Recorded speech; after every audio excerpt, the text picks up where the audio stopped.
consejero Martín Faz, de hecho, para saber qué es lo que aprobó el día de hoy el Consejo General. Consejero, bienvenido. Leonardo, un gusto saludarte. Buenas noches a ti y al auditorio. Pues cuéntele al auditorio qué es lo que han aprobado. Había un proyecto, efectivamente, el comité que lleva estos temas. Hoy fue efectivamente sometido ahí en la herradura de la democracia. Cuéntenos qué han dispuesto. Pues fundamentalmente el tema de hoy fue la fiscalización, ¿sí? Y esta fiscalización son tanto los reportes de ingresos y gastos que se realizaron durante las campañas al Poder Judicial, así como también una serie de quejas en materia también de fiscalización que se presentaron por diversos asuntos, muy particularmente el tema, el consabido, bueno, el tema de los acordeones. Entonces, hoy lo que se definieron fueron cuáles son las sanciones a las que fueron merecedores y merecedoras todos y todas las aspirantes, tanto quienes ganaron como quienes no ganaron en un momento dado. Entonces, eso fue fundamentalmente lo que se resolvió hoy. Las ¿Cuál es, multas cuál es el por estos. fundamento de la sanción? ¿Por qué lo sancionaron y a cuánto asciende la sanción, consejero? Por ejemplo, para el caso de los acordeones en específico, se sancionó por el hecho de que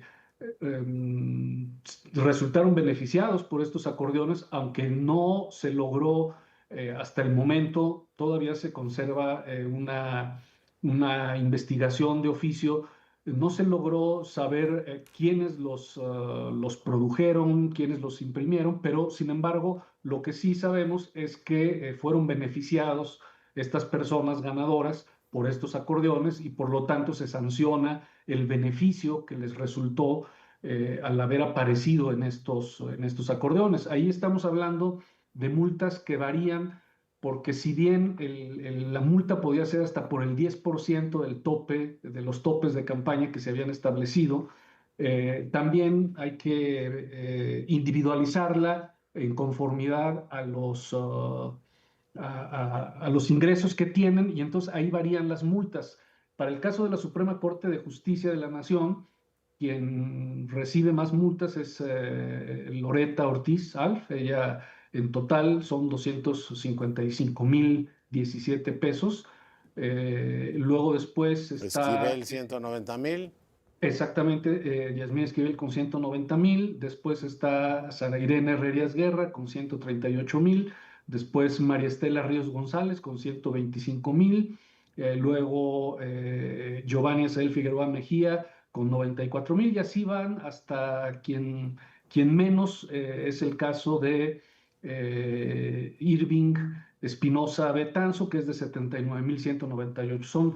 Son multas diferenciadas porque aunque podía ser hasta por el 10% del tope para gastos de campaña, hay que considerar cuáles son los ingresos que tienen. Esas son las multas para quienes están como ministros de la Suprema Corte de Justicia y así también para Pero cada uno de los de, cargos, para el tribunal. déjeme preguntarle, consejero Faz, una de las cosas que, digamos, el régimen sancionado que tenía el INE es que fueran lo suficientemente disuasivas. Hace muchos años hubo el famoso Pemex Gate, que le costó a varios consejeros del anterior IFE que los persiguieran los partidos políticos, y eran multas que les dolían. Pues yo estoy seguro que a Loretta Ortiz o a Yasmín Esquivel dirán, bueno, pues si tengo que pagar 255,000, de todas maneras el cargo no les va a costar. No veo que sea ni disuasivo el monto, ni que tenga consecuencias fatales para sus aspiraciones, en este caso a la judicatura, para ocupar el cargo. Consejero.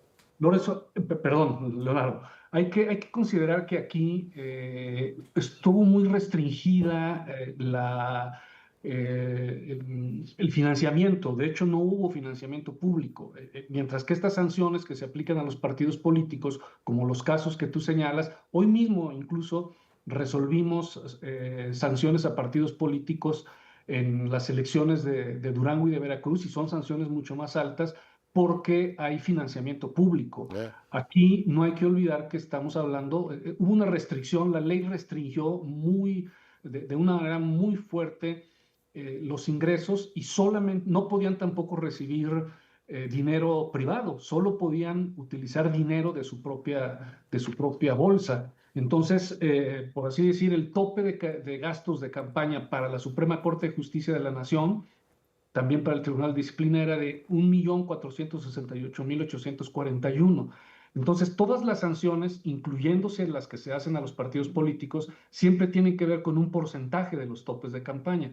Lo que pasa es que los topes de campaña, para el caso de las elecciones ordinarias, donde hay partidos políticos, pues al recibir financiamiento público, evidentemente son topes más altos.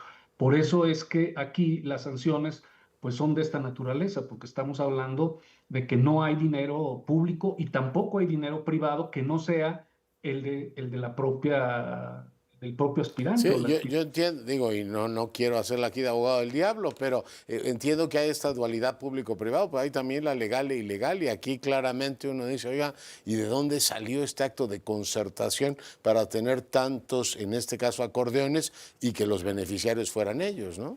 Sí, ahora, sí se está investigando y se va a seguir todavía de oficio indagaciones respecto del origen de estos acordeones, porque, por supuesto, cuando nosotros acudimos con las aspirantes y los aspirantes, se deslindaron inmediatamente los acordeones. Dijeron, no, pues yo no los mandé a hacer.